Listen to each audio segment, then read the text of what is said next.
everyone, how's it all going? Marie here again, and this is for the fourth character introduction to you to the Misfits, who all feature in here. So I've introduced you to show you we've met a Chew, you've met a Chew, you've met Boo, you met Mina, and now it's time to meet Zoe.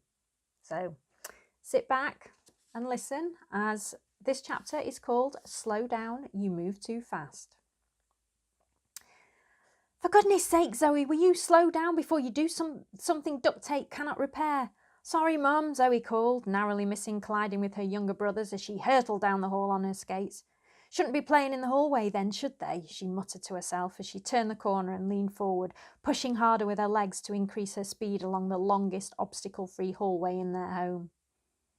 Zoe loved the abandoned school they had moved into. It gave her the space she needed to do what she loved: skate fast.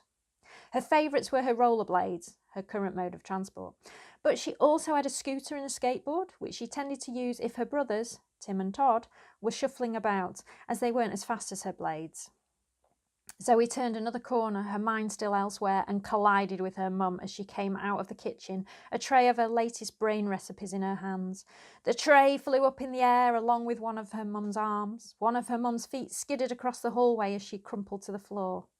Zoe, as was customary, slid onto her side to slow herself down, her left arm having disconnected on impact with the floor, as was also customary.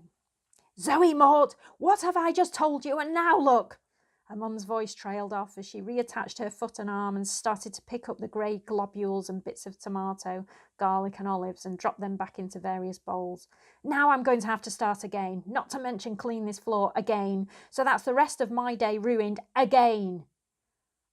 "Sorry, Mum," Zoe said as she pushed herself upright and tried, unsuccessfully, to reattach her arm. "Come here," her mum said, and Zoe shuffled over on her knees, the thought of taking her blades off never crossing her mind. She handed her arm to her mum and winced as it was thrust back into its socket. "This has to stop, Zoe. I thought that school would help, given your father is no longer around, but that doesn't seem to be the case." "Oh, but Mum, No, Zoe, you are a zombie, and as a zombie there are behaviours that are expected of you." "Oh, come on, Mum, I'm not doing any harm." "That's the whole point. You're supposed to be, but not to yourself or us. To them. You have a responsibility." "But I don't want to. It's all too slow, and I don't like eating brains and—" "Excuse me, young lady, you eat them whenever I put them in front of you." "Yeah, that's because I don't have to shell them myself. The shells are so hard and you get covered in blood, and I don't like the taste of it. The skin also sticks in my teeth. Ugh, yuck." Zoe shuddered, causing her arm to dislodge again. Her mum forced it back into its socket. "Ouch, Mum, be careful." "I wouldn't have to if you moved at the pace you're supposed to. You don't see your brothers moving at that pace, do you?" "I blame your father for this." "Hey, don't bring him into this when he's not even here to defend himself. It's not his fault he got shot. He was protecting Bob next door because he didn't get out of the way when Dad shouted." "I'm not saying that. I'm referring to him indulging your obsession with speed. It's not natural. If Bob had moved a bit quicker, Dad would still be around, so maybe my way is better." "Don't talk back to me, young lady. I am your mum." "Doesn't mean you're always right," Zoe said, and stared at her mum defiantly. "Right, that's it.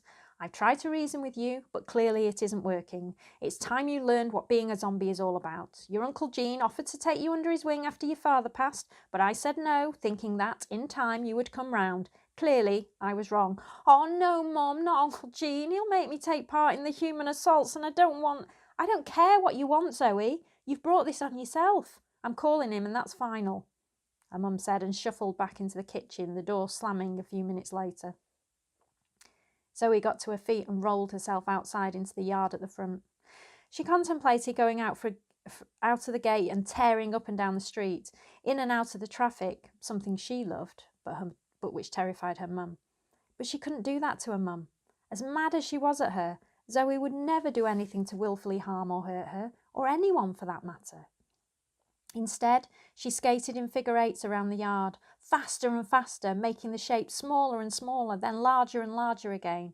It worked, as it always did, to calm her down and allow her to think. She slumped down onto the front step and buried her head in her arms, careful to close her left eye so her eyeball didn't fall out. She thought about what her mum had said. Uncle Gene was the zombie chief and was feared by everyone. No one dared disobey him. He was also her father's older brother, and while he was alive, her father had kept Zoe away from the harsher realities of what she would be expected to do. Uncle Gene's view was that the earlier kids learned, the better. Obviously, she had pushed her mum too far today. She'd never threatened Zoe with Uncle Gene before, and Zoe knew her well enough to know that there would be no change in her mind. Zoe shuddered at the military training she had in front of her. The drills, the discipline, but most of all, the attacking and feeding. Not only would she be forced to move at an infuriatingly shuffling pace, but she would have to catch her own food. She swallowed back the lump of decay that rose in her windpipe. School tomorrow, she thought. Maybe being out from under her mum's feet would change her mind. So there you have it. You've now met all of the Misfits. So you've met Achu, you've met Boo, you've met Mina, and you've just met Zoe. Have you formed a favourite yet? Well, we'll see. Tomorrow school's back in session, so we're gonna embark on the adventure. So next time I talk to you, it'll be the first morning back at school. So take care of yourselves till then. Bye bye.